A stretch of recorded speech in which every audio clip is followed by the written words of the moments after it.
Have you ever wondered how Jesus, a central figure in Christianity, is perceived in Islam? The intersection of religions is a fascinating study, and today we delve into the unique Islamic perspective of Jesus, known as Isa in Arabic. In Christianity, Jesus is often revered as the Son of God, the divine made flesh.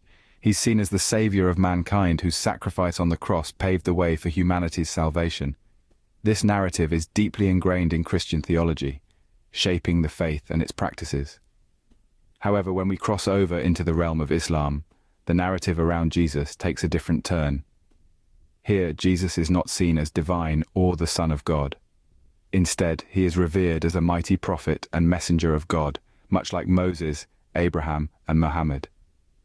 His role, as described in the Quran, is that of a guide, leading humanity towards the path of righteousness. The Quran, which is the holy book of Islam, emphasizes that Jesus, or Isa, was a servant of God.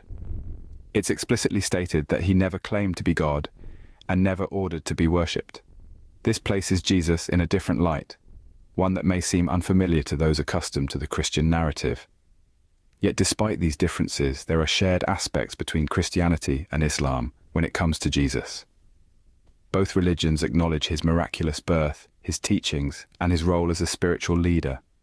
It's in these shared aspects that we see the intriguing intersection of these two major world religions. As we delve deeper into this topic, it's crucial to remember that these perspectives are not about pitting one religion against another. Instead, it's about understanding the varied ways religious narratives are shaped and appreciating the diversity of beliefs that exist in our world. So let's explore the story of Jesus in Islam, starting from his miraculous birth. It's a journey that promises to be enlightening, offering a fresh perspective on a figure that's central to both Christianity and Islam. In Islam, the story of Jesus begins before his birth, with the story of his mother Mary. A woman of profound piety, Mary received the astonishing news from the angel Gabriel that she would bear a child. This was no ordinary announcement, for Mary was a virgin, untouched by any man.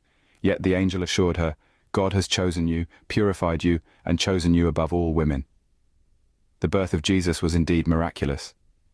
Born to a virgin mother, his existence was a testament to God's boundless power. But, here's the key point, this extraordinary birth did not make Jesus divine. In Islam, it's viewed as one of the many miracles that God can perform. And so, under the watchful eyes of the heavens, in the humblest of surroundings, Jesus was born. His birth was a miracle, but it did not elevate him to the status of God or his son. So Jesus was born, a miracle in itself, but his journey had just begun. Opening, as Jesus grew, so did his wisdom and his unique abilities. Now, let's delve into the life of Jesus as a prophet, as seen through the lens of Islam.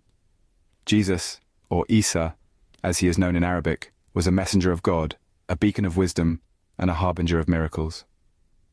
Yet, it's important to remember that these miracles were not performed through his own power, but by the will of God.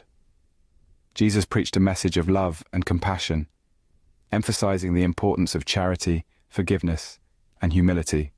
He taught his followers to seek justice and to strive for peace. His teachings were not just words, but a way of life that he embodied and exemplified. Among the miracles attributed to Jesus in Islamic tradition, we find the healing of the blind and the lepers, and even bringing the dead back to life. Astounding as these feats were, they were not acts of self-aggrandizement, but signs from God demonstrating his power and mercy. Perhaps one of the most unique miracles was Jesus' ability to shape clay into the form of a bird, breathe into it, and have it fly away, alive. This miracle, mentioned in the Quran, again underscores the idea that it was not Jesus himself who performed these miracles, but God working through him. Throughout his life, Jesus remained a humble servant of God. His teachings and his actions always pointed back to the one who had sent him. He did not seek glory for himself, but sought to glorify God. Even when faced with adversity and opposition, Jesus did not waver in his commitment to God's message. He faced his trials with patience and courage, embodying the principles he preached. In Islam, Jesus is seen not as a divine figure to be worshipped, but as a prophet and messenger of God. His life is a testament to the power of faith, the importance of humility, and the transformative potential of love and compassion. Closing. Though he performed many miracles, Jesus never claimed to be God, and he never ordered to be worshipped. In these few minutes, we've traveled through the life of Jesus as seen through the lens of Islam. We began with his miraculous birth, a testament to the power of the divine, and a story that holds a special place in Islamic tradition. We explored his life as a prophet, a role of great honor and responsibility, where he performed miracles and delivered the message of monotheism. We delved into the miracles he performed, each one a testament to his prophethood and his special relationship with God. And finally, we examined his portrayal in the Quran, where he is revered as a mighty prophet and messenger, but never as a divine figure. Throughout his life, Jesus never claimed to be God, nor did he ever order to be worshipped. In the end, the story of Jesus in Islam is one of reverence, respect, and a unique perspective that invites us all to broaden our understanding of this important figure.